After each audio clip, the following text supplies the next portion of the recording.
The spotlight was blinding, and Kennedy Matthews stood frozen on America's biggest stage, while Marcus Whitfield circled her like a predator who had already decided on his kill. His reputation was built on viral destruction, on reducing dreams to tears with a single phrase. And tonight he had found his perfect victim, a 10-year-old girl in oversized shoes clutching a microphone with trembling hands. He demanded she sing without music, without preparation, without mercy, while cameras rolled and producers grinned backstage waiting for her to break. But there was something Marcus didn't know about the quiet child standing before him. Something her late mother had left buried deep inside her. Something that grief and survival had shaped into a power he could never have anticipated. And when Kennedy finally opened her mouth, she was about to show the world that the most dangerous voices aren't the ones that shout the loudest. Just before we get back to it, I'd love to know where you're watching from today, and if you're enjoying these stories, make sure you're subscribed. The theater lights blazed like 1,000 suns, transforming the historic Paramount Auditorium into a cathedral of ambition and dreams. Tonight marked the season finale of America's biggest televised talent showcase, and the energy crackling through the packed venue felt almost electric. 2,500 people filled every seat from the orchestra section to the uppermost balcony, their excited chatter creating a constant hum of anticipation. Camera crews positioned themselves at strategic angles, their lenses ready to capture every moment of triumph or devastation that would unfold on the grand stage. The host, a polished woman in a shimmering gold dress, strode to center stage as the audience erupted in applause. She raised her microphone with practiced ease, her smile bright enough to rival the spotlight. Ladies and gentlemen, thank you for joining us for this incredible night of talent. We have something very special planned for you. Our guest judge tonight needs no introduction. He sold over 50 million albums worldwide, won countless awards, and his honest critiques have launched careers and broken hearts in equal measure. The crowd in the corner, almost invisible among the chaos, stood a young black girl who looked small even for her 10 years. Her name was Kennedy Matthews, though nobody in the crowded room seemed to notice her. She wore a simple white blouse that had been carefully ironed, a navy blue skirt that reached just past her knees, and black shoes that were slightly too big, the kind you buy hoping a child will grow into them. Her hair was pulled back into 2 neat braids, secured with plain elastic bands. In her hands, she clutched a worn purple backpack, the fabric faded from years of use. While others vocalized loudly, competing to be heard over one another, Kennedy simply hummed. The sound was so soft that anyone standing more than a few feet away wouldn't have noticed it at all.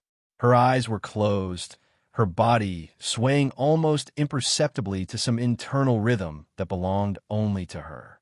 A woman in her late 30s navigated through the crowd of contestants and their handlers, moving purposefully toward Kennedy.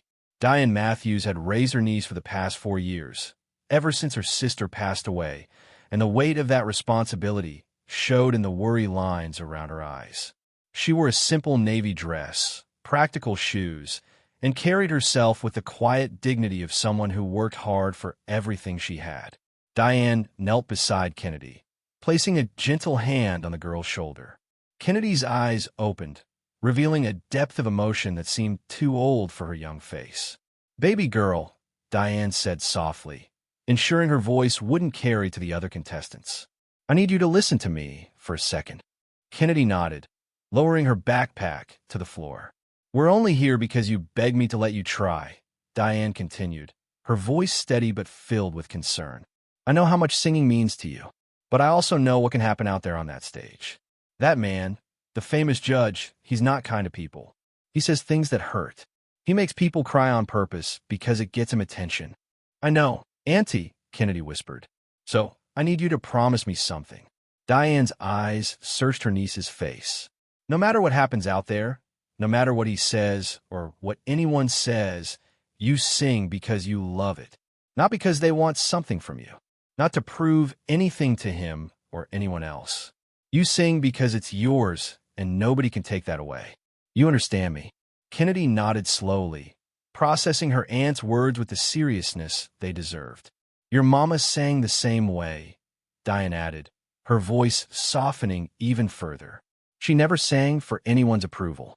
She sang because it was how she talked to the world when regular words weren't enough. At the mention of her mother, Kennedy's expression shifted. Something flickered in her eyes, a mixture of pain and determination that made her seem suddenly older than her years. I remember, Kennedy said quietly. I remember singing with her. Diane pulled her niece into a quick embrace, then stood as a production assistant called out names from a clipboard. She squeezed Kennedy's shoulder one more time before stepping back to the designated area for family members. Kennedy picked up her backpack again, holding it close to her chest like a shield. Inside were a few belongings that mattered to her. A photograph of her mother singing on a street corner, her face tilted toward the sun. A small notebook filled with lyrics Kennedy had written but never shown anyone. A broken harmonica her mother had used to teach her about finding pitch in unusual places. The truth about Kennedy Matthews wasn't something she advertised or even fully understood herself. Music hadn't been a dream she chased or a talent she cultivated through expensive lessons. It had been survival, pure and simple. When her mother got sick, when the hospital machines beeped their rhythmic warnings through long nights, Kennedy had learned to match those sounds. The steady pulse of the heart monitor, the wheeze of the ventilator, the electronic chime that called nurses to other rooms. She would sit beside her mother's bed and hum along, finding harmonies in the mechanical symphony of keeping someone alive. After her mother died, Kennedy kept singing. In the basement of her aunt's apartment building, where the water heater created a low, constant drone. In the stairwell, where her voice echoed back to her in fractured layers. On the fire escape at night, when the city sounds created their own kind of music. She sang to cope with loneliness, with grief, with the weight of missing someone so badly it felt like a physical ache. She never told anyone that singing wasn't really about performing. It was about feeling less alone. On the main stage, Marcus Whitfield was already making his presence felt.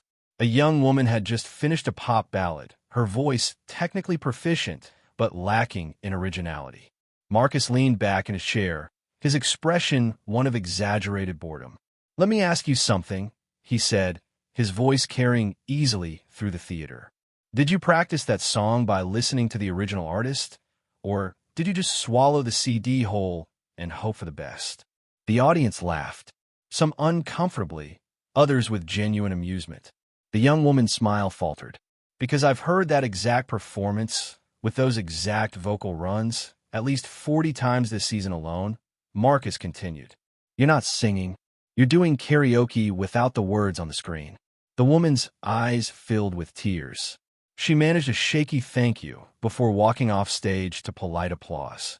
The cameras captured every second of her humiliation, and within moments, the clip would be trending online. Marcus turned to the other judges with a shrug. "I'm not here to blow smoke. I'm here to tell the truth." In the production booth, overlooking the theater, two producers watched the monitors with calculating expressions.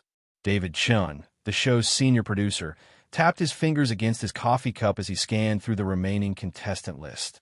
Beside him, his assistant producer Sarah Bennett scrolled through social media reactions to Marcus's latest takedown. "Engagement is through the roof," Sarah said, her eyes on her tablet. "That last clip already has 50,000 shares." "Good," David replied. "But we need something bigger for the final act. Something that'll dominate the news cycle tomorrow." Sarah pulled up the contestant database on the main screen. Her eyes landed on Kennedy's profile. A terrible idea began to form. "What about the kid?" she asked, highlighting Kennedy's information. David looked up, studying the photo of the small girl with a serious expression. "The 10-year-old? What about her?" "She's young, she's nervous, and she's going up against Marcus Whitfield," Sarah said slowly. "You've seen how he gets with contestants who show any weakness. If we move her up in the order, catch him while he's already on a roll, it'll be viral gold." David hesitated for only a moment before reaching for his headset. "Do it. Move her to the next spot." In the backstage area, a production assistant with a clipboard approached Kennedy. "You're up next, sweetheart. Follow me." Kennedy's stomach dropped. She'd been expecting to wait at least another hour based on the original schedule. Diane noticed the sudden change and tried to approach, but another assistant politely blocked her path, explaining that only contestants could enter the stage wings. Kennedy followed the production assistant through a maze of curtains and equipment, her two big shoes making soft scuffing sounds on the floor. She could hear the audience applauding for something, their collective voice washing over her like a wave. The assistant led her to the side of the stage, just out of view from the audience, and told her to wait for her cue. From this vantage point, Kennedy could see everything.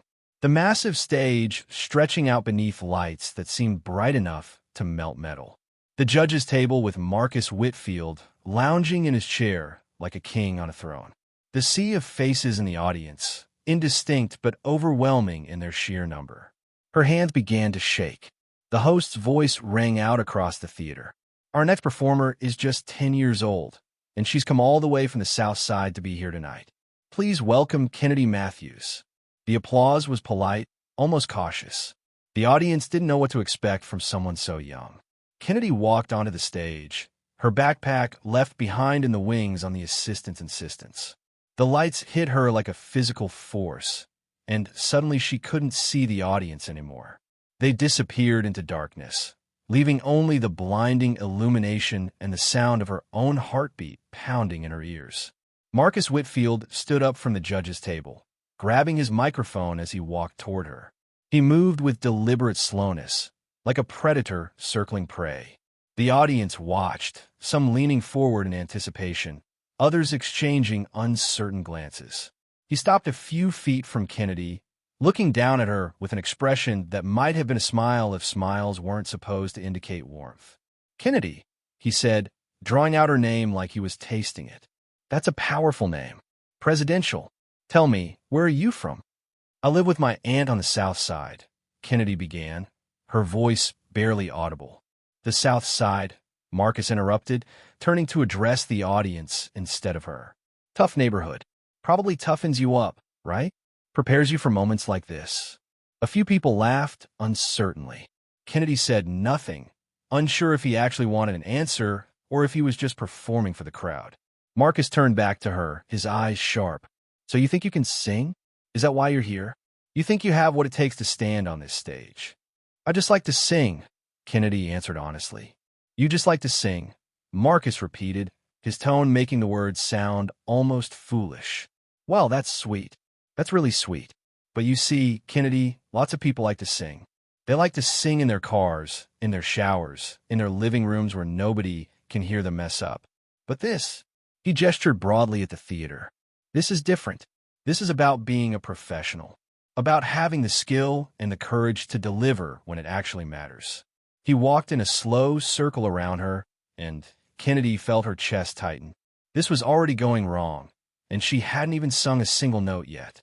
"How old did they say you are?" 10. Marcus continued.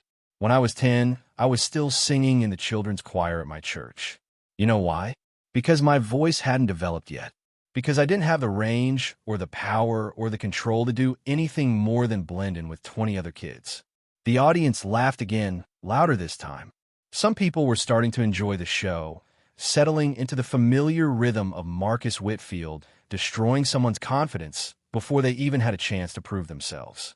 Marcus stopped directly in front of Kennedy, crouching slightly so they were eye to eye.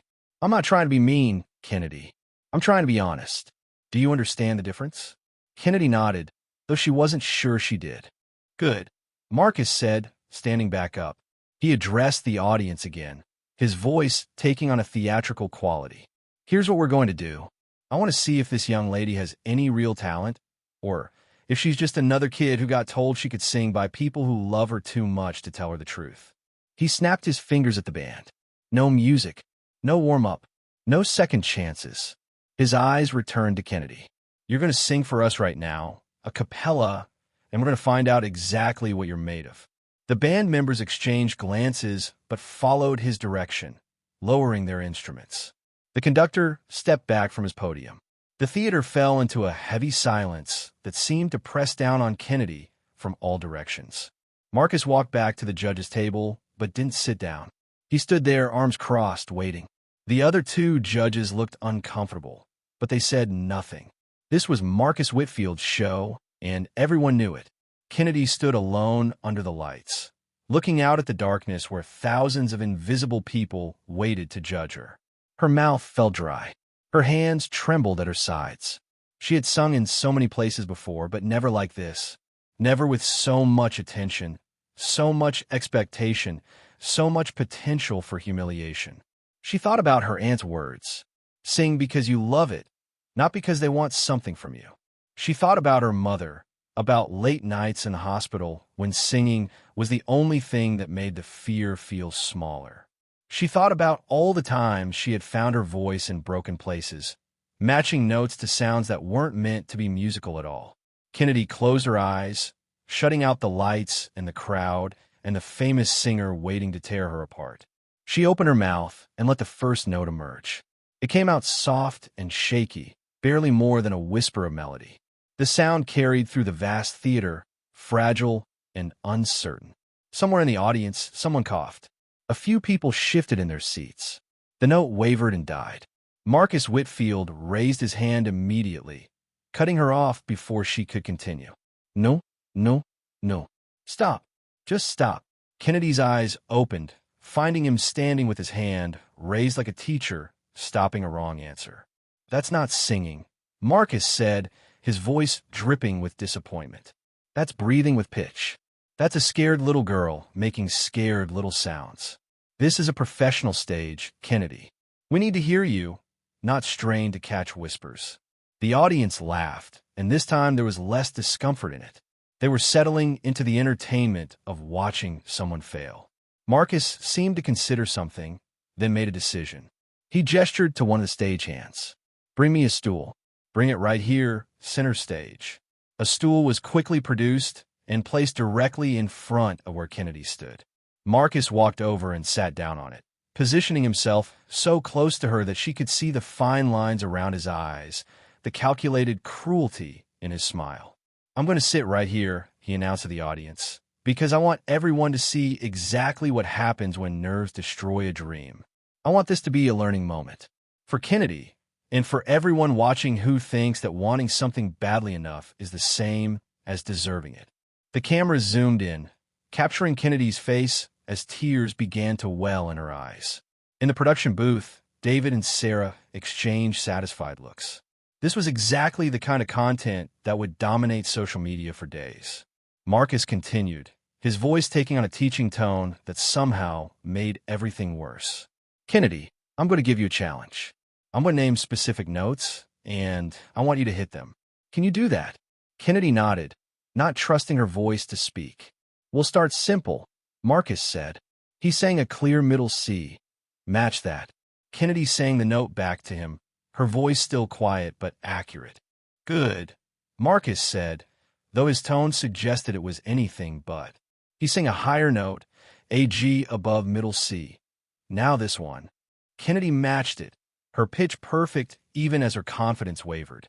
Interesting, Marcus murmured. Then, without warning, he jumped to a much higher note, a C in the soprano range that even trained singers would find challenging. Hit this. The audience gasped. Several people shook their heads, already anticipating the failure. In the wings, Diane Matthews gripped the curtain so tightly her hands ached, watching her niece being systematically humiliated on live television. Kennedy stared at Marcus, understanding exactly what he was doing. He was choosing notes designed to expose her limitations, to prove his point that she didn't belong on this stage. These weren't notes that told a story or created music. They were weapons. But something was shifting inside her. The fear that had gripped her moments ago was beginning to transform into something else. Something quieter but stronger. She thought about her mother again, about what Diane had said. Your mama never sang for anyone's approval. She sang because it was how she talked to the world when regular words weren't enough. Kennedy took a breath and sang the high C. The note emerged clear and controlled, not forced or strained. It hung in the air for a moment before fading. Marcus's smile flickered, just for a second. He recovered quickly, jumping to an even higher note, a punishing E-flat that most adult singers would need significant warm-up to attempt safely. And this The crowd had gone quieter now. The laughter was dying. Some people were starting to lean forward, sensing that something unexpected might be happening. Kennedy closed her eyes again. She found the note in her mind, felt it in her chest, and released it. The pitch was perfect. A woman in the front row whispered to her companion. How was she doing that? Marcus stood abruptly from the stool, and for the first time since he'd walked onto the stage, his confidence seemed to crack. He looked at Kennedy with an expression that was hard to read. Not quite anger, not quite respect, something uncomfortable in between. One more, he said, his voice tighter now. He turned to the audience, forcing his showman persona back into place. I want everyone to understand something. What I'm about to ask her to do is something that even trained professionals struggle with. I'm talking about vocal control that takes years to develop. He's saying a complex sequence of notes, deliberately including a technique called a melisma, where multiple notes flow on a single syllable. It was showy, impressive, and very clearly designed to be impossible for a 10-year-old child with no formal training. His own voice wavered slightly on the highest note, a tiny imperfection that most of the audience probably missed. Now, Marcus said, looking directly at Kennedy, if you can repeat that exactly as I just sang it, I will personally apologize to you in front of everyone here. The theater held its breath.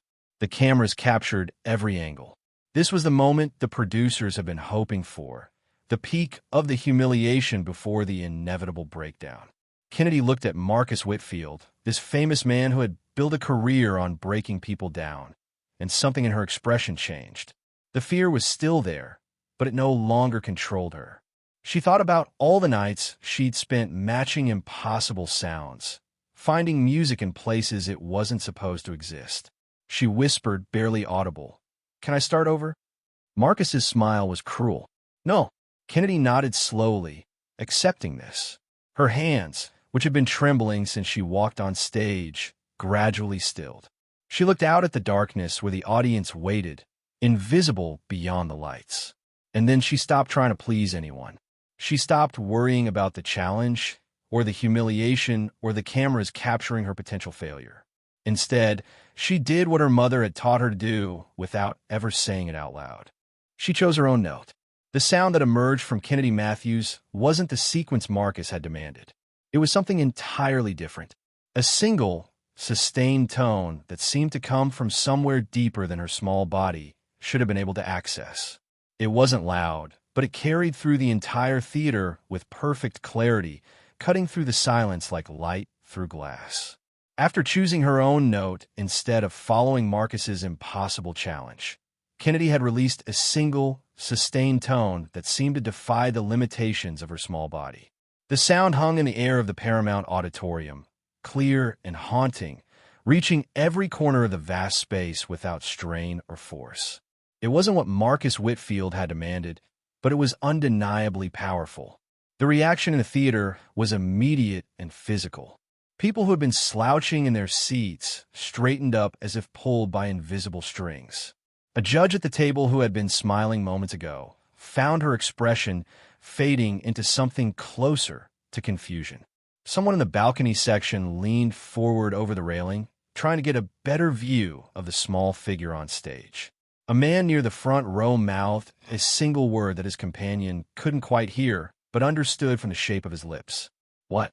Marcus Whitfield stood frozen, his microphone hanging loosely at his side. For a man who had built an entire career on never being caught off guard, on always having the perfect cutting remark ready, this moment of speechlessness was remarkable. The note Kennedy had sung wasn't just accurate. It was placed with the kind of precision that came from somewhere beyond technical training.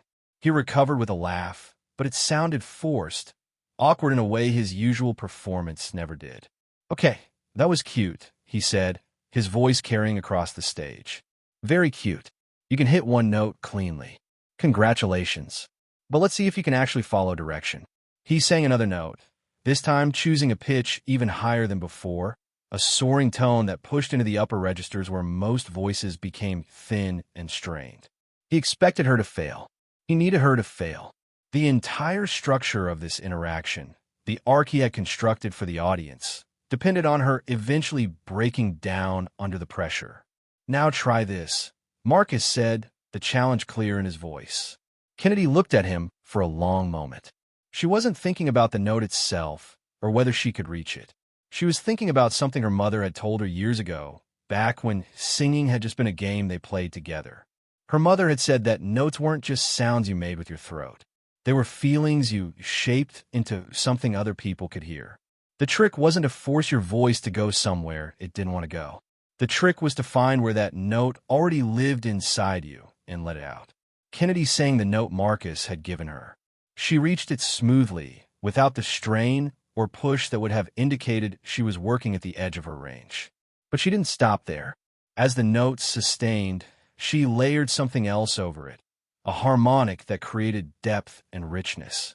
It was a technique that classical singers spent years trying to master, this ability to make one voice sound like two.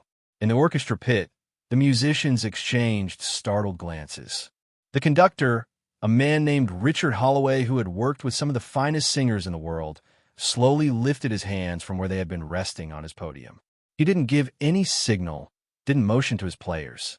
He simply raised his hands in a gesture of recognition, the way you might acknowledge something rare and unexpected. The double tone Kennedy had created resonated through the theater, mathematical in its precision, but emotional in its impact. It was the kind of sound that made people forget to breathe. Marcus interrupted, his voice cutting through the moment like scissors through silk. "That's enough." But this time, the audience didn't stay silent. A few people booed. Not loudly, not in a coordinated way, but the sound was there. A clear signal that the crowd was no longer fully on Marcus's side, no longer content to watch him systematically humiliate a child for their entertainment. Kennedy stopped singing, her eyes opening as the note faded. She looked different than she had when she first walked onto this stage. The fear was still present in the set of her shoulders, in the way she held herself small and contained. But there was something else now, too. A quiet awareness that she had just done something that surprised even herself. Marcus seemed to sense he was losing control of the narrative. He walked toward Kennedy again, his movements quick and deliberate. "You know what I find interesting?" he said, addressing both her and the audience. "You're clearly not trained. No vocal coach taught you to do what you just did. So I'm curious, where did you learn this?" It was the first question he'd asked that sounded genuinely interested rather than calculated to diminish. Kennedy's answer was simple and direct. "I learned by listening." "Listening to who?" Marcus pressed, crouching down again to her eye level. "Who taught you to control your voice like that?" Kennedy hesitated. The real answer felt too personal, too raw to share with thousands of strangers. But something about the way Marcus was looking at her now, with actual curiosity instead of performative cruelty, made her consider telling the truth. "I used to sit beside my mother's hospital bed," Kennedy said quietly, her voice barely picked up by the stage microphones. "And I would match the sounds of the machines.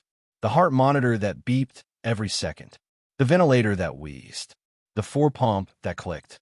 I matched them because it was the only way I could stop myself from crying." The theater, which had been filled with murmuring and movement moments before, went completely still. Even the camera operators seemed to forget their jobs for a moment, their lenses drifting slightly out of focus before they corrected themselves. Marcus straightened up slowly.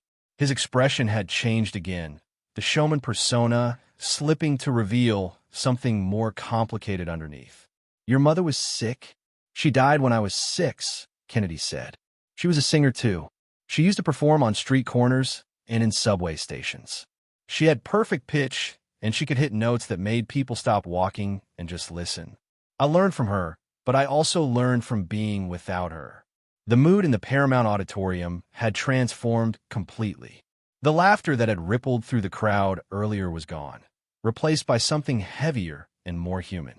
A few people in the audience were visibly crying. Others sat with their hands pressed to their mouths, as if physically holding back their emotions. At the edge of the stage, half hidden in the wings, Diane Matthews felt tears running down her face. She had never heard Kennedy speak about her mother this openly, certainly never in front of strangers. The host of the show noticed Diane and made a quick decision. She walked over to the wings and, with a gentle gesture, invited her onto the stage. Diane hesitated. This was Kennedy's moment, and she didn't want to intrude. But the host insisted, and Kennedy's eyes found her aunt's, silently asking her to come. Diane stepped out into the lights, walking quickly to where Kennedy stood. She placed a protective hand on her niece's shoulder. The host, sensing that this moment needed careful handling, addressed Diane directly. "You've been raising Kennedy since her mother passed." "Yes," Diane said, her voice steady despite her tears. "My sister, Kennedy's mother, was an extraordinary person. She had a gift for music that I never fully understood. She could hear things in the world that most people missed. The rhythm in rain hitting windows, the melody in car engines, the harmony in conversations happening around her. She turned all of it into songs." "And she taught Kennedy?" the host asked. "Not formally," Diane explained. "Kennedy was so young when her mother got sick, but they sang together all the time. In their apartment, walking to the grocery store, sitting on the bus. My sister used to say that singing was how she stayed connected to everything that mattered. After she died, Kennedy kept singing. I think it was the only way she knew how to keep her mother close." Marcus Whitfield had moved away from Kennedy and Diane, retreating toward the judge's table. But he wasn't sitting down. He stood there, one hand gripping the edge of the table, his knuckles white with pressure. Something about Kennedy's story had affected him in a way that nothing had in years. The audience couldn't see his face clearly from their seats, but the cameras caught it. The slight tightening around his eyes, the way his jaw clenched, the careful control he was exerting to maintain his composure. When he finally spoke, his voice was quieter than it had been all night. "You don't sing like someone who was trained. You sing like someone who survived." The words landed with unexpected weight. Kennedy looked at Marcus, trying to understand if this was another setup, another way to make her feel small. But his expression seemed genuine, stripped of the earlier cruelty. In the production booth high above the theater floor, David and Sarah were having a rapid, whispered argument. The show had veered completely off script. The commercial break they had scheduled was approaching, but the moment happening on stage felt too raw, too important to interrupt. At the same time, sponsors expected their airtime. Contracts had been signed. David made a decision. He pressed the button on his headset that connected him to the director. "We're going to break," signaled the host. But before the host could receive the message and act on it, Marcus Whitfield did something unprecedented. He took his microphone and addressed the audience directly, bypassing the show's producers entirely. "No break," he said loudly, his voice cutting through the theater. "We're not cutting away from this." David swore under his breath. Marcus had just overridden him on live television, and there was nothing he could do about it without causing an even bigger scene. Sarah was already tracking social media engagement on her tablet, and the numbers were astronomical.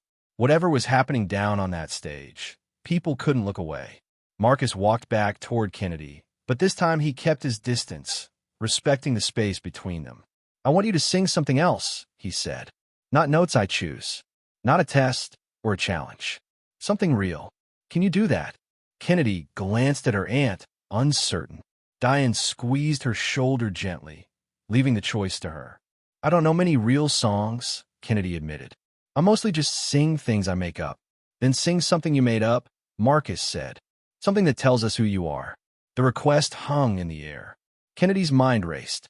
She had dozens of melodies in her head, fragments of songs she hummed to herself when she couldn't sleep or when a world felt too heavy. But she had never performed them for anyone. They were private, personal pieces of herself she'd never intended to share. "I wrote something," Kennedy said hesitantly, "after my mother died, but I've never sung it in front of anyone before." "What's it about?" the host asked gently. Kennedy thought about how to answer. "It's about trying to be heard when nobody's listening. About having something inside you that feels too big to keep quiet but too scary to let out." Marcus nodded slowly. "That's real. That's what I want to hear." But before Kennedy could respond, one of the show's producers, Sarah, came rushing down from the booth. She approached the stage with a production assistant in tow, both of them trying to look professional while clearly operating in panic mode. She whispered urgently to the host, who looked uncomfortable with whatever she was being told. The host reluctantly spoke into her microphone. "I'm being told we need to take a quick commercial break." The audience groaned in disappointment. They wanted to hear Kennedy sing, wanted to see where this unexpected moment would lead. But Marcus had other ideas. He looked directly up at the production booth, where he knew David and Sarah had been moments before. "We're not breaking," he said again, his voice firm. "This child is going to sing, and we're going to let her do it without interruption. The sponsors can wait." Sarah looked panicked, unsure what to do. Marcus Whitfield was the show's biggest draw, the reason millions of people tuned in every week. Contradicting him publicly could create a scandal, but letting him hijack the production created its own set of problems. Then something unexpected happened. The audience began to chant, "Let her sing! Let her sing!" It started with a few voices in the front rows and spread quickly, becoming a unified demand that filled the entire theater. The cameras captured it all, the organic uprising of thousands of people choosing the human moment over the commercial break. David, watching from a booth, realized he had lost. There was no way to cut to commercial now without looking like the villain. He gave the signal to continue. The host, relieved, smiled at Kennedy. "It looks like you have the floor." But there was still a problem. Behind the stage, in the orchestra pit, the band members sat waiting for direction. They had been told earlier by one of the producers that they were not to accompany Kennedy if she sang again. It was a sabotage tactic, a way to ensure she would fail without the support of professional musicians. If she tried to perform a complex piece a cappella, any mistake would be magnified. Kennedy didn't know about this interference. She only knew that she was standing on a stage in front of thousands of people, being asked to share something she had kept private for 4 years. She looked at her aunt, who nodded encouragement. She looked at Marcus, whose expression was unreadable but no longer hostile. She looked out at the darkness where the audience waited. "I'll sing it without music," Kennedy said, accepting what she thought was just the format rather than deliberate sabotage. She closed her eyes, trying to find the calm space inside herself where the song lived. In her mind, she could see the small bedroom she shared with her aunt, the window that looked out over the alley, the ceiling she stared at on nights when sleep wouldn't come. That was where this song had been born, whispered into darkness when there was no one to hear but herself. Kennedy began to sing. The first lyric was soft, almost fragile. "I talk to the ceiling because it never talks back. The walls know my secrets. The floor feels my weight. I sing to the empty space between heartbeats." The melody was simple but haunting, built on a minor key that gave it a melancholic beauty.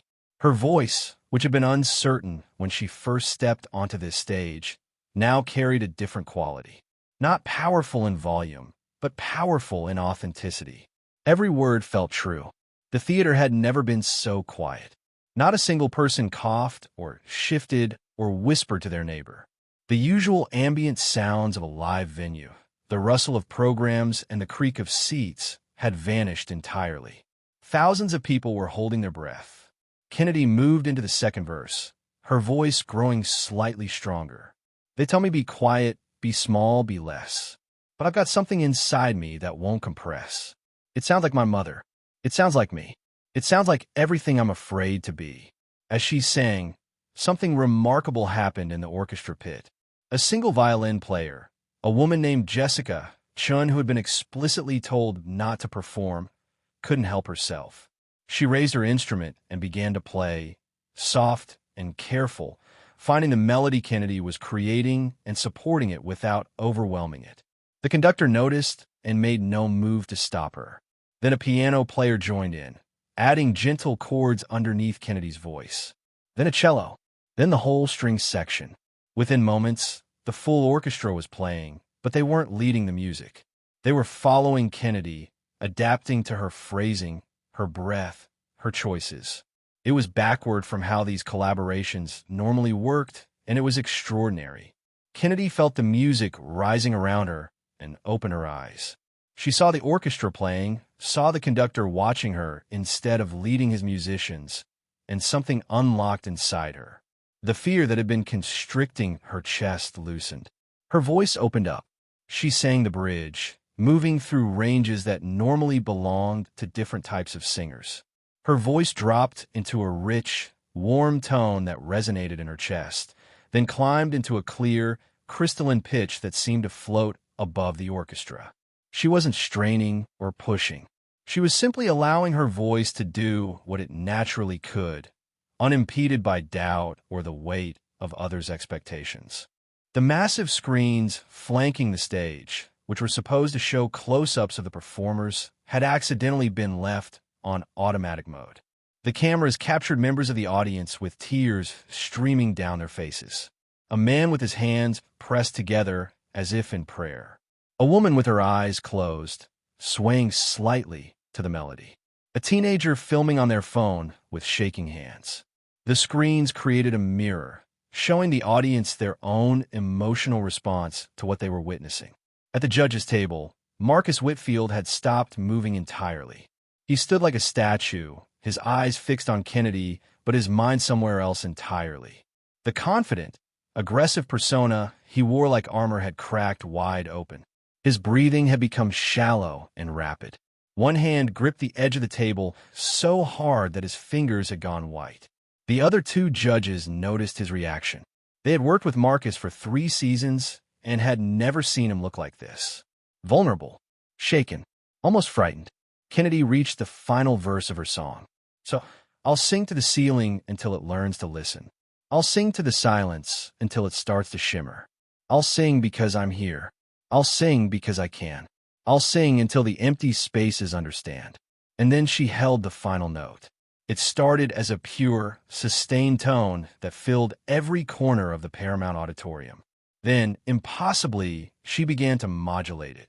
The pitch shifted slightly, creating subtle variations that added texture and emotion. It was a technique called vibrato control, something that professional opera singers train for years to master. Kennedy was doing it instinctively, naturally, as if it were the most obvious thing in the world. The note went on. 5 seconds, 10 seconds, 15 seconds. The orchestra held their accompaniment, creating a foundation for her voice to soar above. The audience forgot to breathe. Time seemed to stretch and bend around the sound. When Kennedy finally let the note fade, when the last vibration of sound died away into silence, the stillness that followed felt sacred. Nobody moved. Nobody applauded. Everyone simply sat in the aftermath of what they had just heard, trying to process it. Then the theater exploded. The entire audience rose to their feet as one, applause crashing over the stage like a physical force. People weren't just clapping. They were shouting, crying, embracing strangers beside them. The standing ovation went on, waves of sound that showed no sign of diminishing. Kennedy stood at the center of the stage, small and overwhelmed, as thousands of people celebrated what she had shared. Diane wrapped her arms around her niece, tears flowing freely down her face. The orchestra members were standing too, applauding with their instruments raised in salute. But Marcus Whitfield wasn't clapping. He was standing completely still, his face drained of color, staring at Kennedy with an expression that looked almost like grief. While everyone around him celebrated, he seemed to be experiencing something entirely different, something painful and profound. After what felt like an eternity, the applause began to settle. People slowly returned to their seats, though the energy in the room remained electric. The host, recognizing that something historic had just occurred, knew she needed to handle this moment carefully. She approached Marcus first, extending her microphone toward him. "Marcus, you've heard thousands of voices on this show. What did you just witness?" Marcus didn't respond immediately. He seemed to be struggling with something internal, some battle between his public persona and whatever he was genuinely feeling. When he finally spoke, his voice was rough, barely controlled. "I need to say something," he began, looking directly at Kennedy. "And I need everyone to hear this." The audience quieted again, leaning forward to catch his words. Marcus took a deep breath. "I've spent 20 years in this industry. I've worked with the best vocal coaches, the most talented producers, the finest musicians in the world. I've won awards. I've sold millions of albums. I've built a career on being the best at what I do." He paused, his jaw working as if the next words were physically difficult to say. "But I spent my entire life protecting my voice, guarding it, building walls around it so nobody could touch it or diminish it or take it away from me. I used my talent as a weapon to keep people at a distance, to prove I was better, to make sure nobody could hurt me the way I've hurt others. The confession was unexpected, raw in a way that made the audience uncomfortable. This wasn't the Marcus Whitfield they knew from television. Tonight, he continued, his eyes never leaving Kennedy, I watched a 10-year-old child walk onto this stage and do something I've never been able to do. She didn't protect her voice. She didn't use it as a weapon. She just opened herself up and let us hear who she really is. No argument, no defense, just truth. He walked toward Kennedy slowly, each step deliberate. When he reached her, he did something that shocked everyone in the theater. He knelt down, bringing himself to her eye level, making himself smaller than her. I spent the last hour trying to break you, Marcus said, his voice thick with emotion. I try to humiliate you because that's what I do. That's who I've become. But you didn't break. Instead, you showed me something I've been too afraid to show anyone for 2 decades. Tears were running down his face now, no longer contained. I met a voice tonight that I couldn't touch. Not because it's better than mine, but because it comes from a place I've forgotten how to access. A place of pure, undefended honesty. The audience sat in stunned silence. Many were crying themselves, moved not just by Kennedy's performance, but by the unexpected vulnerability of this man they thought they knew. Marcus stood up, turning to face the crowd. He raised his microphone, and when he spoke, his voice carried to every corner of the theater. Where'd you learn to do that? He asked Kennedy one final time. Kennedy, standing beside her aunt with tears on her own cheeks, answered simply, from my mother, and from being brave enough to miss her out loud. Marcus nodded slowly, as if this answer contained some truth he'd been searching for. The cameras captured everything. The tears, the transformation, the moment when cruelty gave way to recognition. The host, sensing this was the perfect place to pause, signaled for a break.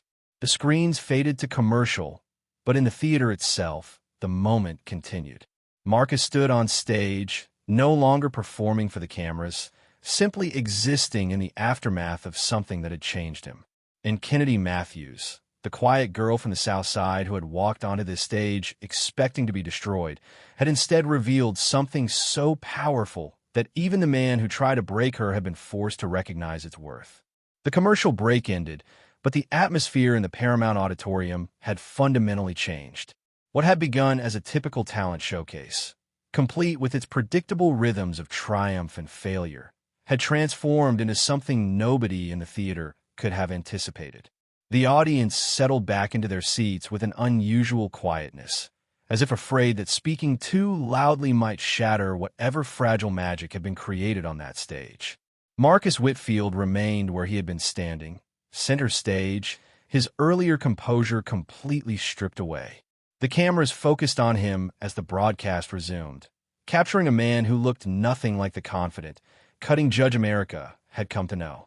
His eyes were still red from crying, his carefully styled hair slightly disheveled from running his hands through it during the break. Kennedy stood a few feet away, her aunt's hand still resting protectively on her shoulder. The girl looked exhausted, the adrenaline that had carried her through her performance now fading and leaving behind the reality of what had just happened. She had shared something deeply personal with thousands of strangers, and the weight of that vulnerability was beginning to settle over her. The host, a professional who had navigated countless unexpected moments in her career, approached Marcus carefully. She extended her microphone toward him, sensing that he still had more to say. Marcus, she said gently, you asked Kennedy where she learned to sing like that. She answered you. But I think everyone here wants to know why that question mattered so much to you. The silence stretched as Marcus considered his response. He looked out at the audience, then back at Kennedy, and finally down at his own hands as if they might contain the words he was searching for. Because I recognized something, he said finally, his voice quiet but clear enough for the microphones to capture. When she sang, when she hit those notes and created that sound, I heard something I lost a long time ago. He paused, gathering himself. The audience waited, patient in a way they rarely were. I need to tell you all something that very few people know, Marcus continued.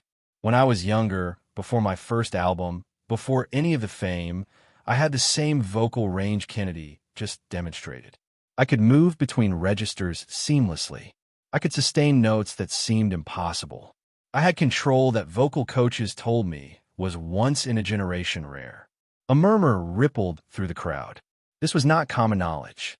Marcus Whitfield's current vocal abilities were impressive, but limited compared to what he seemed to be describing. When I was 23, I was recording my second album, Marcus said.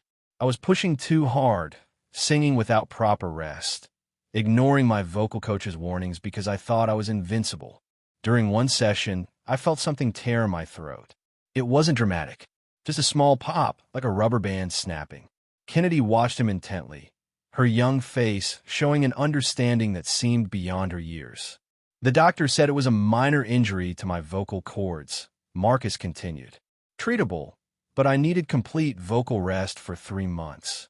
No singing, no talking, nothing. But I had tour dates booked, contracts signed, investors expecting returns. So I ignored their advice. I pushed through the pain, modified my technique to work around the damage, and convinced myself I was fine. He laughed bitterly, and I was fine in a way. I could still sing. I could still perform. I still had a career. But that upper register, that seamless control, that thing that made my voice special, it was gone. And I've spent 20 years pretending it didn't matter, building a career around what I could still do while burying the grief of what I'd lost. The confession hung in the air like smoke. The audience absorbed it, understanding dawning on faces throughout the theater. So, when you asked me where I learned to sing, Marcus said, looking directly at Kennedy, you touched something I've been protecting for 2 decades. Because you have what I threw away. You have it naturally, instinctively, and you don't even understand how rare it is. Kennedy's voice was small, but steady when she responded. I'm sorry you lost that. Marcus shook his head. Don't be sorry. Be careful. Be smarter than I was. He turned to address the audience again. This child has a gift that shouldn't exist in someone her age, with her lack of formal training. And the first thing I did when I encountered it was try to destroy it. Not because she didn't deserve to be here, but because she reminded me of everything I used to have. The theater had gone completely silent again. Even the production crew in the booth had stopped their usual constant chatter, transfixed by what was unfolding. I built a career on tearing people down, Marcus said, his voice growing stronger, on using my position and my reputation to make others feel small. I told myself I was being honest, that I was just speaking truth that everyone else was too polite to say. But the real truth is that I was punishing people for having what I lost, for still having hope, for still believing their voices mattered. He looked at Kennedy, and when he spoke next, his words were directed only to her, though everyone could hear them. You asked me where you learned to do what you do. The answer is that you learned it from pain, from loss, from finding beauty in broken things. That's something no vocal coach can teach. That's something that comes from surviving and choosing to sing anyway. Kennedy's eyes filled with tears, but she didn't look away from him. I spent my life protecting my voice, Marcus said, echoing his earlier words. You spent yours using your voice to protect yourself. That's the difference between us. That's why what you did tonight was something I couldn't touch, no matter how hard I tried. The host, sensing this was a pivotal moment, stepped forward. Kennedy, do you have anything you want to say? Kennedy looked at Marcus for a long moment, this famous man who had tried to humiliate her and then broken down in front of everyone. When she spoke, her words were simple and direct, carrying the kind of wisdom that sometimes comes from experiencing loss too young. My mama used to say that everybody's voice tells a story, Kennedy said quietly. And sometimes the story is about what you lost, not just what you have. I think your voice still tells a story, even if it's different from the one you started with. Marcus closed his eyes, and fresh tears traced paths down his face. The simplicity of her forgiveness, the generosity in her understanding, seemed to break something else open inside him. The host turned to the camera, recognizing that this moment needed to breathe. We're going to take a short break, she announced. When we come back, we'll hear from our other judges and continue with tonight's showcase. As the screens faded to commercial and the stage lights dimmed slightly, Marcus walked over to Kennedy. He knelt down again, bringing himself to her height, away from the microphones, in a moment that only those immediately nearby could witness. He spoke to her in a voice meant only for her ears. "Thank you," he said, "for showing me what I'd forgotten, for being brave enough to be vulnerable, and for reminding me why any of this matters in the first place." Kennedy nodded, accepting his gratitude with the same quiet grace she had shown throughout the entire night. Diane, watching this exchange, felt her heart breaking and healing at the same time. Her niece, this small girl who had lost so much, had somehow managed to reach through the armor of one of the most guarded men in the entertainment industry. During the commercial break, chaos erupted backstage. Producers David and Sarah were in heated discussion with network executives who had been watching the broadcast from remote locations. Phone calls were being made. Social media metrics were being analyzed in real time. The clips of Kennedy's performance and Marcus's confession were already spreading across the internet like wildfire. But there was a problem, a significant problem that was becoming clearer with each passing minute. Sarah pulled up engagement numbers on her tablet, her face pale as she showed them to David. "Look at the comments. Look at what people are saying." David scanned through the rapidly scrolling feed. The vast majority of responses were positive, praising Kennedy's talent and Marcus's unexpected vulnerability. But there was a substantial portion that was angry, furious, even. "They're calling us monsters," Sarah said, her voice shaking slightly. "People are saying we deliberately set up a child to be humiliated for ratings. They're demanding we be fired." David scrolled further, seeing hashtags trending that called for boycotts of the show sponsors. Major brands that had paid millions for advertising slots were being tagged in posts demanding they pull their support unless the producers were held accountable. "This wasn't supposed to happen like this," David muttered. "We thought Marcus would mock her, she'd cry. It would go viral. Everyone would move on. We didn't expect her to be actually talented. We didn't expect him to break down." Sarah looked at him with barely concealed contempt. "We used a 10-year-old as bait for a viral moment. What did you think was going to happen?" The network executives were now demanding that David and Sarah make a public statement, but they were divided on what that statement should say. Some wanted a full apology. Others wanted to spin the narrative, to claim that everything that happened was meant to showcase Kennedy's talent all along. A few suggested throwing Marcus under the bus, painting him as a rogue element who went off script. None of these options felt right, and the clock was ticking. The commercial break would end in minutes, and the broadcast would resume with or without a plan. Back on stage, as crew members prepared for the next segment, Marcus remained near Kennedy and Diane. He wasn't talking, simply standing there as if he had nowhere else he needed to be. The other two judges approached him during the break, their expressions concerned. "Marcus, are you okay?" asked Jennifer Wells, a pop singer who had been judging alongside him for 2 seasons. "No, Marcus Anserdanistli. But I think that's the point." The third judge, a music producer named Robert Hayes, put a hand on Marcus's shoulder. "That was brave what you just did, exposing yourself like that." Marcus shook his head. "It wasn't brave. It was necessary. I've been carrying that lie for so long, I'd almost convinced myself it was the truth. That I chose this version of my voice, that I was satisfied with what I became." Watching her sing stripped away all my excuses. Jennifer looked over at Kennedy, who was quietly talking with her aunt. "She's extraordinary. I've never heard anything like that from someone so young." "She shouldn't be extraordinary," Marcus said, and there was something dark in his tone.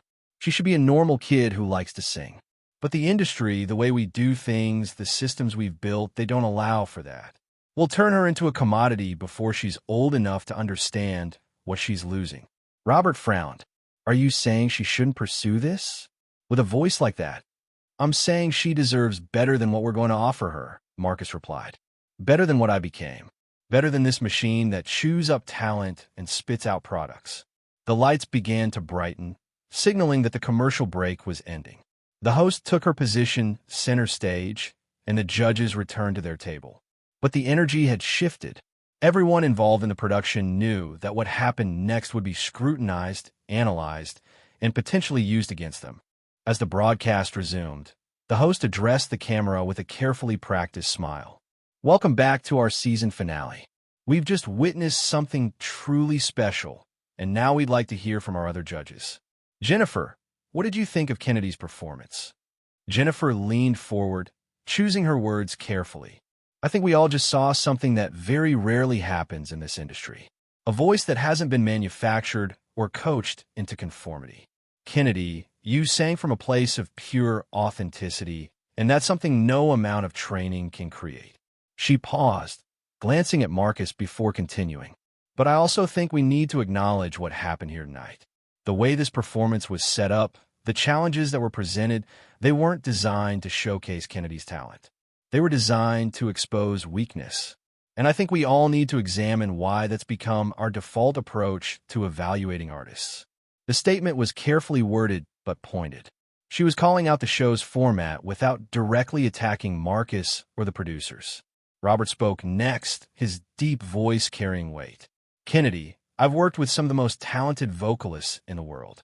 I produced albums for artists who've won every major award. And what you did tonight was unlike anything I've encountered. But I want to echo what Jennifer said. You shouldn't have had to prove yourself under those circumstances. No one should. The audience applauded, appreciating the judge's willingness to acknowledge the problematic nature of what had occurred. The host turned to Kennedy. How are you feeling right now? Kennedy looked tired, overwhelmed, but there was also something else in her expression. A quiet strength that hadn't been there when she first walked onto the stage. I feel like I sang my mama's song, Kennedy said simply. And people heard it. That's what I wanted. It was such a pure, uncomplicated answer that it made the host's carefully prepared follow-up questions feel inappropriate. Instead, she simply nodded and moved to wrap up the segment. But before she could speak, Marcus stood up from the judge's table. He walked to center stage again, and the host instinctively stepped back, allowing him the space. I need to say one more thing, Marcus announced, his voice steady now. Kennedy, I want to make you an offer, and I want to make it publicly so everyone understands my intentions. The audience leaned forward. Diane's hand tightened on Kennedy's shoulder. I would like to fund your musical education, Marcus said. Voice lessons, music theory, whatever training you want. But there are conditions. Kennedy looked at him warily, and Diane's expression turned protective. The first condition is that you get to choose what kind of training you receive, Marcus continued. Not me, not any record label, not anyone trying to mold you into what they think you should be. You decide. He paused, making sure she understood. The second condition is that there are no contracts, no obligations, no strings attached. This isn't an investment in your future career. This is an investment in protecting what you already have. And the third condition, Marcus said, looking at Diane now, is that your aunt has final say over everything. If she thinks something isn't right for you, it doesn't happen. Period. The offer hung in the air. It was generous, unexpectedly so, and it was being made in front of millions of witnesses. But Diane wasn't smiling. She was studying Marcus with the skeptical eye of someone who had learned not to trust easy promises. Why? Diane asked simply. Marcus met her gaze directly. Because I don't want her to make the same mistakes I did. I don't want her to lose what makes her special by chasing what the industry tells her matters. And because I owe her more than I can ever repay for what she showed me tonight. Diane looked down at Kennedy. Baby girl, this is your choice. What do you think?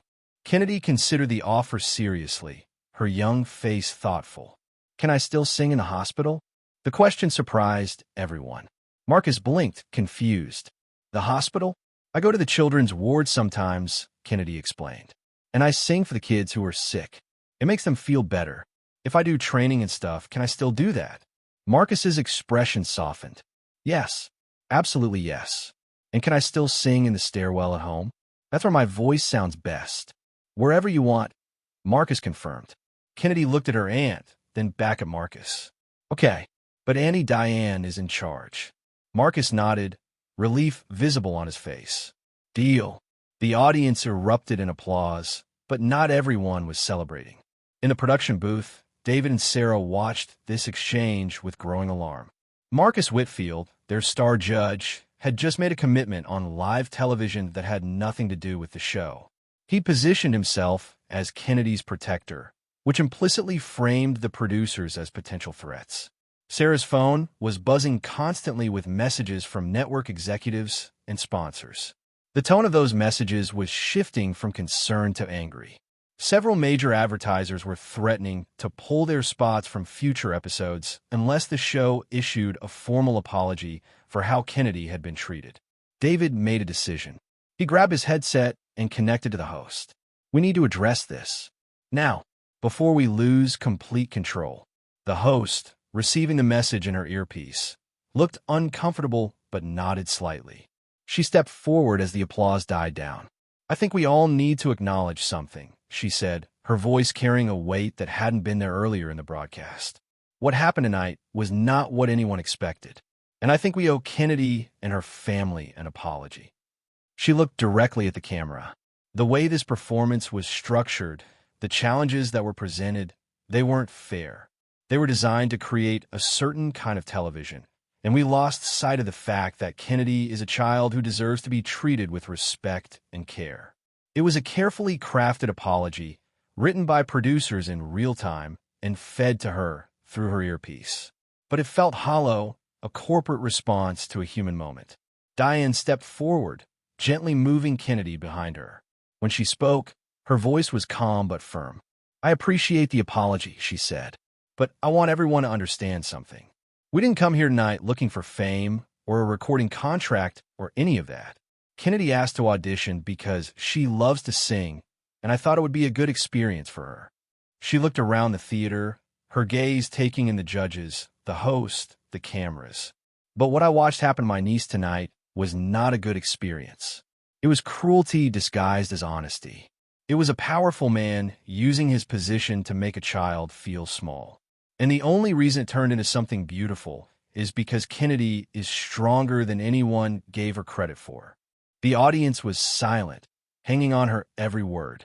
"So I'm grateful to Mr. Whitfield for his offer, and I'm grateful that he recognized his mistakes," Diane continued. "But I need all of you to understand that Kennedy's voice is hers. It doesn't belong to this show or to the industry or to anyone who wants to use it for their own purposes. She gets to decide what she does with her gift. Not me, not him, not anybody else." She pulled Kennedy close. "And if anyone tries to take that choice away from her, they'll have to go through me first." The audience erupted in the loudest applause of the night. People were on their feet again, not just celebrating Kennedy, but celebrating Diane's fierce protection of her. Marcus watched this display with an expression that mixed admiration with shame. He realized that while he had been worried about Kennedy making his mistakes, Diane had already built protections around her niece that he'd never had. The girl wasn't vulnerable. She was loved, protected, and grounded in a way that made her strength possible. As the applause continued, the cameras captured it all. The protective aunt and her gifted niece. The humble judge who had found unexpected redemption. The audience of thousands who had witnessed a transformation they would talk about for years. In the production booth, David and Sarah knew they had lost control of their show. What was supposed to be a carefully managed spectacle had become something raw and real, something that exposed the machinery behind the entertainment rather than hiding it. The question now wasn't how to spin the narrative. It was how to survive what they had created. And outside the theater, across the internet, in millions of homes where people had watched this unfold in real time, the conversation was just beginning. Clips were being shared. Opinions were being formed. The story of Kennedy Matthews and Marcus Whitfield was spreading beyond anyone's ability to control it. The girl with the voice that shouldn't exist had changed everything, and there was no going back. The broadcast ended at 11 o'clock, but the real story was just beginning. Within minutes of the show's conclusion, Kennedy's performance began spreading across the internet with a velocity that shocked even the most experienced social media analysts. The clip of her singing her original song, the moment where Marcus broke down and Diane's fierce defense of her niece were being shared thousands of times per minute.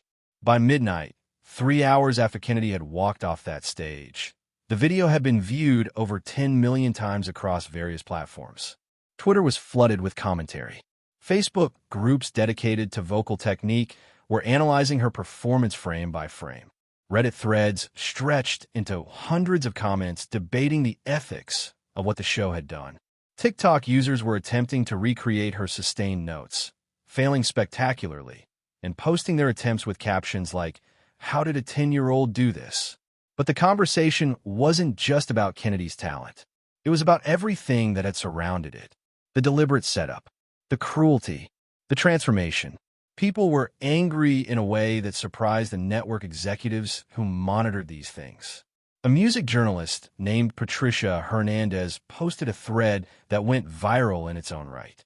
What we witnessed tonight wasn't a talent show.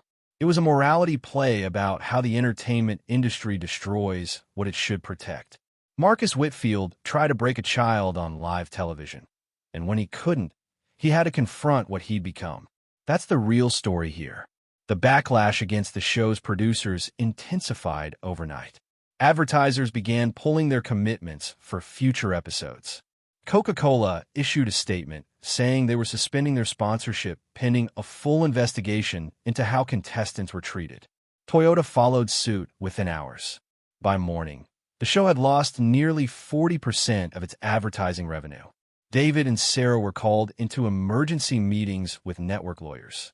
Their jobs hung in the balance as executives tried to determine how much of the setup had been deliberate and how much they could plausibly deny. Emails were being reviewed. Text messages were being subpoenaed. The machine that had created countless viral moments was now being examined under a microscope it couldn't escape. But while corporations scrambled to protect themselves and producers faced consequences, Kennedy Matthews was simply trying to sleep. She lay in her small bedroom, the one she shared with her aunt in their modest apartment on the south side, staring at the ceiling she had sung about. Diane sat on the edge of the bed, stroking her niece's hair the way she had done every night since Kennedy came to live with her. "Auntie," Kennedy whispered into the darkness, "did I do something wrong?" Diane's hand stilled. "Baby girl, why would you think that?" "Because everyone's so mad. I see it on your phone, all the comments and things. People are fighting about what happened. I just wanted to sing." Diane felt her heart break a little. She lay down beside Kennedy, pulling her close. "You didn't do anything wrong. Not one single thing. You were brave and honest and beautiful up there. The people who are mad, they're mad at the grown-ups who should have protected you better. They're mad at a system that treats children like you as entertainment instead of human beings." "Is Mr. Whitfield in trouble because of me?" Kennedy asked. "No, sweetheart. Mr. Whitfield is facing consequences because of choices he made long before he met you. But I think you helped him see things he needed to see. That's not your fault. That's actually a gift you gave him." Kennedy was quiet for a moment, processing this. "My mama used to say that singing could heal people.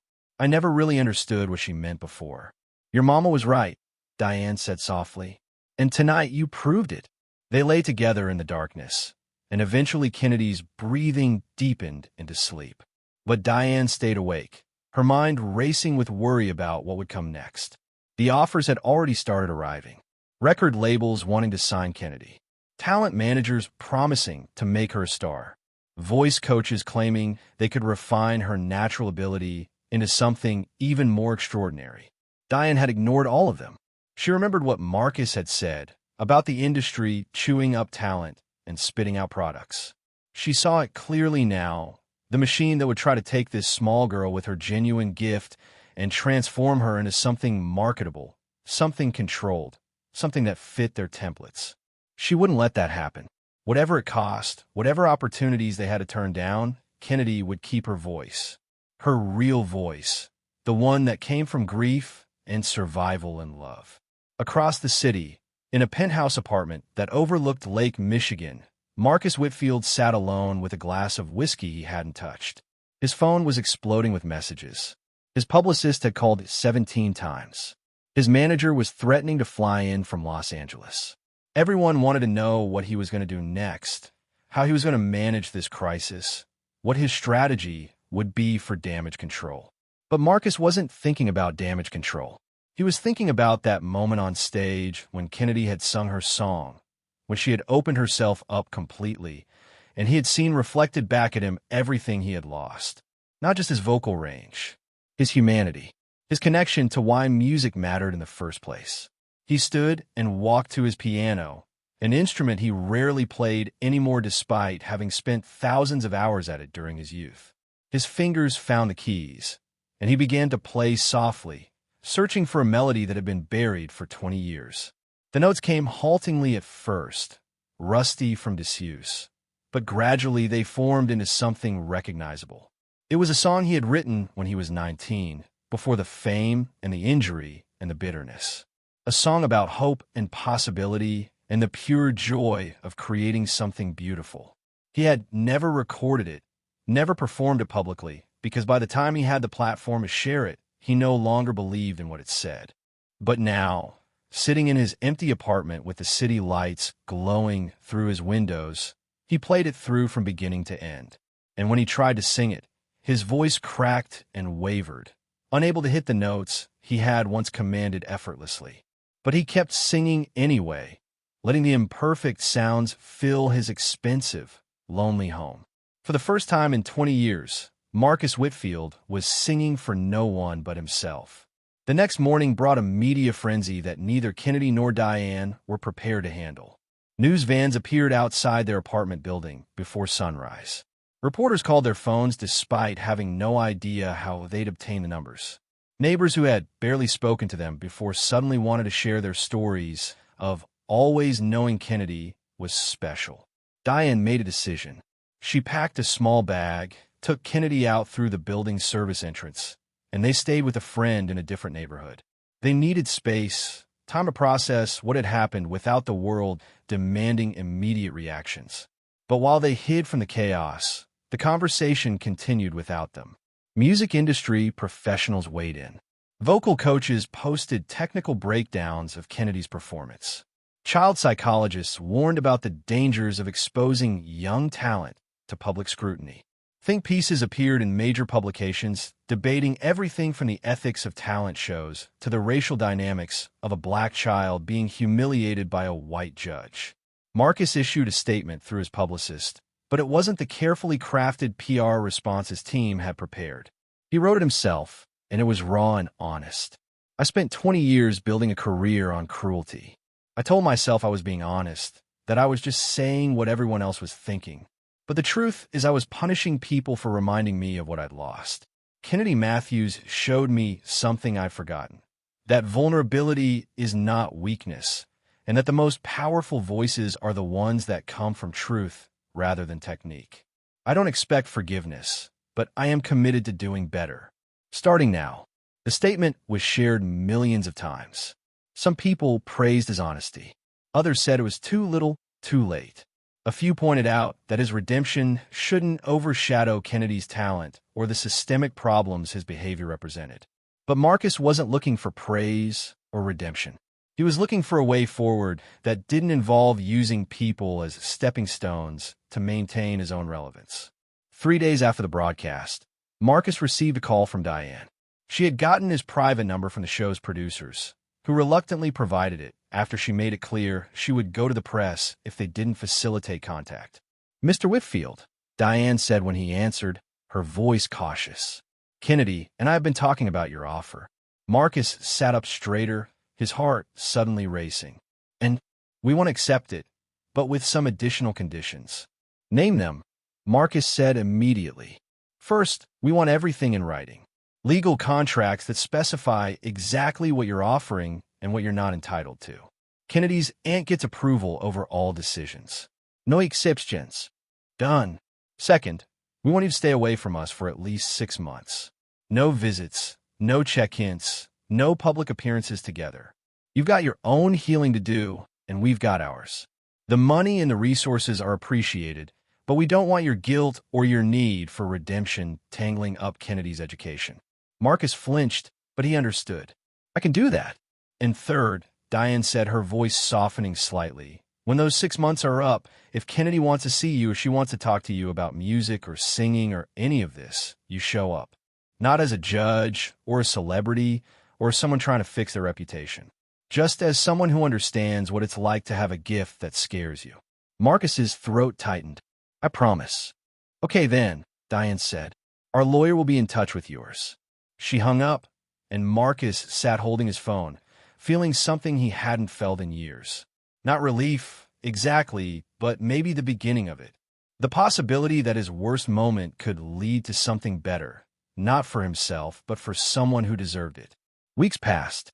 The initial frenzy died down as the internet moved on to new controversies and new viral moments. The talent show was canceled, its final episode having exposed too much of the ugly machinery behind the entertainment. David and Sarah were let go, their careers in television effectively over. Several of the show's sponsors faced their own reckonings, forced to examine their complicity in funding entertainment that profited from humiliation. But for Kennedy Matthews, life gradually returned to a new kind of normal. She went back to school, where her classmates treated her with a mixture of awe and awkwardness. She continued singing at the children's hospital ward, where the sick kids didn't care about viral videos or industry politics. They just wanted to hear her voice, to feel for a few minutes like the world contained something beautiful. The money Marcus had committed provided resources Diane and Kennedy had never imagined having access to. They hired a vocal coach, but not one of the famous, expensive ones who wanted to reshape Kennedy's technique. Instead, they found a retired opera singer named Helen Morrison who specialized in protecting and nurturing young voices. Helen's first instruction to Kennedy was simple: never sing to please anyone but yourself. Kennedy also continued her regular education. Diane was adamant that singing would be part of her life, not all of it. She needed friends and homework and soccer practice and normal childhood experiences that had nothing to do with her gift. 6 months after the broadcast, on a crisp autumn afternoon, Kennedy asked her aunt if she could see Marcus Whitfield. "Are you sure?" Diane asked. "You don't owe him anything, baby girl." "I know," Kennedy said, "but I've been thinking about what he said, about protecting what you have. I want to ask him about that, about how he lost his voice and what I should watch out for." Diane called Marcus, and 2 days later, they met in a small rehearsal space at a community music center. It was neutral ground, far from cameras and crowds. Marcus arrived early, nervous in a way he hadn't been before performances in front of thousands. When Kennedy walked in with Diane, she looked taller somehow, though only 6 months had passed. She carried herself with quiet confidence that hadn't been there on that stage. "Hi, Mr. Whitfield," Kennedy said simply. Kennedy. You can call me Marcus if you want." They sat together while Diane stayed nearby, but gave them space. Kennedy asked questions about vocal health, about warning signs to watch for, about how to know when you were pushing too hard. Marcus answered honestly, sharing details about his injury that he'd never told anyone, not even his closest friends. "The thing is," Marcus said, "I thought my voice was who I was. So when I damaged it, I felt like I'd lost myself. But I was wrong. Your voice is something you have, not something you are. Don't make my mistake of confusing the two." Kennedy thought about this. "But my voice is how I remember my mama, how I keep her close. Doesn't that make it part of who I am?" Marcus smiled sadly. "The memory of your mother is who you are. The voice is just one way you honor that. If you lost your voice tomorrow, you'd still be Kennedy Matthews. You'd still be the girl brave enough to sing her truth in front of thousands of people who wanted to see her fail. That's who you are." They talked for an hour, and when it was time to leave, Kennedy surprised Marcus by giving him a quick hug. "Thank you for helping me," she said, "and for letting me help you too." After they left, Marcus sat alone in the rehearsal space for a long time. He pulled out his phone and scrolled through his contacts, finding the number for his old vocal coach, the one who had begged him to rest his voice all those years ago. He hadn't spoken to her in over a decade. He called. She answered, and Marcus said the words he should have said 20 years earlier. "You were right, and I'm sorry. Can you help me learn to sing again? Not the way I used to, but the way I am now." 2 years after the broadcast that changed everything, Kennedy Matthews turned 12 years old. She was still singing, still training with Helen Morrison, still performing at the children's hospital. But she was also playing soccer, struggling with pre-algebra, arguing with her aunt about bedtime, and living a life that belonged to her. The viral video was still out there, still being discovered by new people who shared it with wonder and outrage. But Kennedy rarely watched it anymore. She had moved forward, taking her voice with her, but refusing to let it define her entire existence. Marcus Whitfield released a small, independent album that year. It featured songs he'd written as a teenager and young man, performed with his current, damaged voice. The album didn't sell millions of copies or win major awards, but it was honest, and it was his, and for the first time in 20 years, he was proud of his work. He attended one of Kennedy's small recitals at the Community Music Center, sitting in the back row where he wouldn't be noticed. He watched her perform a piece she'd written about fireflies and summer nights, and the way small lights could push back darkness. Her voice had matured slightly, gained depth without losing its clarity. After the recital, as the audience applauded, Kennedy looked toward the back of the room and found Marcus's eyes. She smiled and gave a small nod, acknowledging his presence without needing to make it into something bigger than it was. And Marcus smiled back, understanding finally what he had spent 20 years trying to learn, that the most powerful thing a voice could do wasn't dominate or impress or prove superiority. It was connect. It was heal. It was remind people of their shared humanity. Kennedy Matthews had taught him that on a stage in front of thousands of people, and every time she sang, whether to a packed theater or a single sick child or just the ceiling of her small bedroom, she proved it again. The girl with the voice that shouldn't exist had found exactly where she belonged. Not on a pedestal or in a spotlight controlled by others, but in her own life, singing her own songs on her own terms. And that, more than any viral moment or standing ovation or industry recognition, was the real victory. She hadn't lost her voice. She had found it, and she had decided for herself what to do with it. That decision, that fundamental ownership of her gift, was something no one could ever take away. When the world tries to silence you, will you have the courage to sing louder, or will you let them decide what your voice is worth? If this story moved you, hit that like button and subscribe for more stories that remind us all what real strength looks like.